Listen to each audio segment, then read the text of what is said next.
Thank you very much, Professor. Next, we're going to hear from our third witness, Mr. Michael Frisbey, the founder of Government Suppliers and Associates, Inc. of Knoxville, Tennessee. Mr. Frisbey is testifying on behalf of the National Small Business Association. Thanks for being here. Thank you very much. If you hear knees knocking, they're mine. Good morning, Chairman Graves and Madam Vasquez. I want to thank you first for allowing me to be here and to talk specifically about the Small Business Growth Act.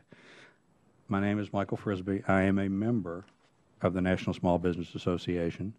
I am also a small business government contractor, and I have 40 years of experience in government contracting work. Again, I'd like to thank you for being here. Let me give you a little background on my company and why we're so opposed, or the NSBA is so opposed to this pilot program. I started the company in 2002. In 2004, we received our first prime vendor contracts with the Department of Defense.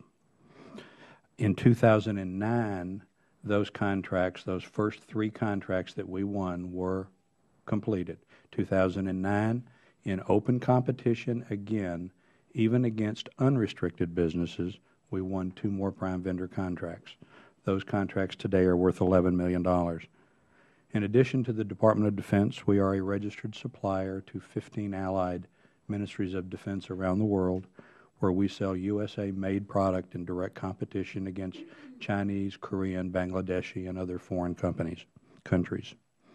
In 2008, my wife and I purchased the assets of Columbia Sewing and started a new company, Government Sewing and Apparel, LLC, which is located in Hope, Arkansas, and today employs approximately 80 people directly and approximately 200 people through our subcontractors. I want to try to take this project and bring it back to reality for you. I believe that all of us agree that in Federal procurement, if it were not for that, there would be no small businesses. We also believe that small businesses are a great balance and a needed necessity in Federal contracting. Yet we talk a lot about small business creation. In 1997, as you mentioned, Ms. Vasquez, the Act was passed at 23%, and since it was passed, we've not hit 23% yet. We do not need to divide 23% into a new category. If the category were to create a medium-sized program, we have no problem with it. But to take 23% that the government has not yet hit and divide it up and make it smaller, we see no value in. I'm going to give you a real-world example of what we're up against as a small business. In August of 2010, a solicitation was posted by the Department of Defense for a program called MOLLE. MOLLE stands for Modular Load Bearing Equipment Program. This contract, when awarded, will represent $98 million a year, or $297 million over the 3-year life of the contract. MOLLE consists of 43 items, individual items, just like the 2 I'm holding here. Each of these has their own national stock number. Each of them has their own specification number. Those 43 items are assembled into 7 sets and used by the military.